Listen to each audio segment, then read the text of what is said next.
Hello, Bacho. Let's read this question. The question says, in man, removal of parathyroid gland leads to acromegaly, tetany, polyuria और diabetes insipidus.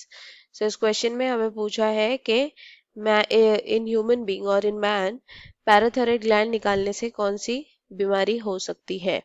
So our key concept here is parathormone और PTH. Parathormone एक hormone है जो secrete होता है from parathyroid gland. Parathyroid gland जो है वो लोकेटेड होते हैं behind thyroid gland in two pairs, यानी कि ये चार होते हैं. So these are parathyroid glands. Parathormone यहाँ से रिलीज होता है. Now let us see the function of parathormone और पीटीएच. पैराथॉर्मोन का फंक्शन है कैल्शियम लेवल को ब्लड में इंक्रीज करना. इसके लिए ये कॉज करता है डीमिनरलाइजेशन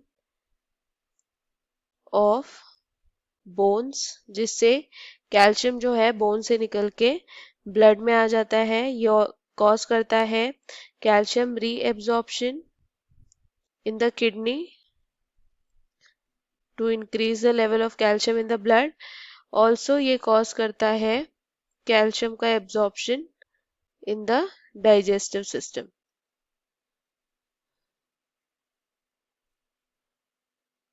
सो ये फंक्शन है पैराथॉर्मोन का. नाउ लेट अस सी क्या होगा अगर पैराथॉर्मोन की डेफिशिएंसी हो जाती है तो, यानी अगर पैराथायरॉयड ग्लैंड रिमूव कर दिया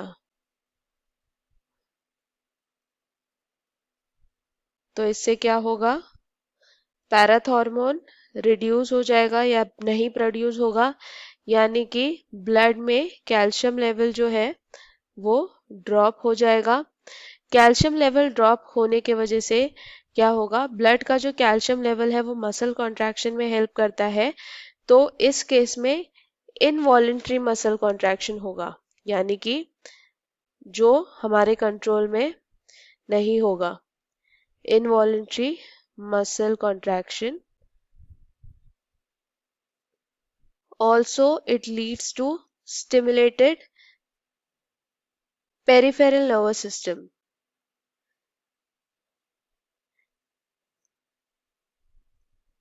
क्योंकि कैल्शियम का फंक्शन जो है वो इम्पल्स फ्लो में भी होता है, नर्व इम्पल्स फ्लो में थ्रू पेरिफेरल नर्वस सिस्टम.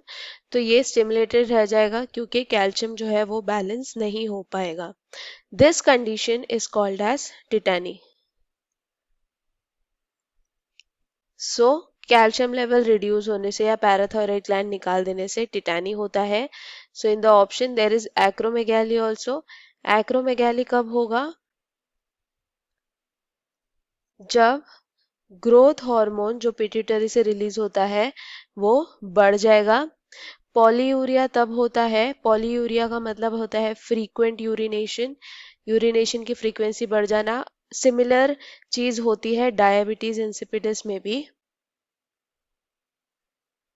इन दोनों कंडीशन में एक ही प्रॉब्लम होती है कि एडीएच का कॉन्सेंट्रेशन कम हो जाता है, that is anti diuretic hormone, जो वाटर रीएब्जॉर्प्शन कॉज करता है. So there will be loss of water through urine. So our final answer is option 2, that is tetany. I hope you understood it well. Best of luck. Thank you.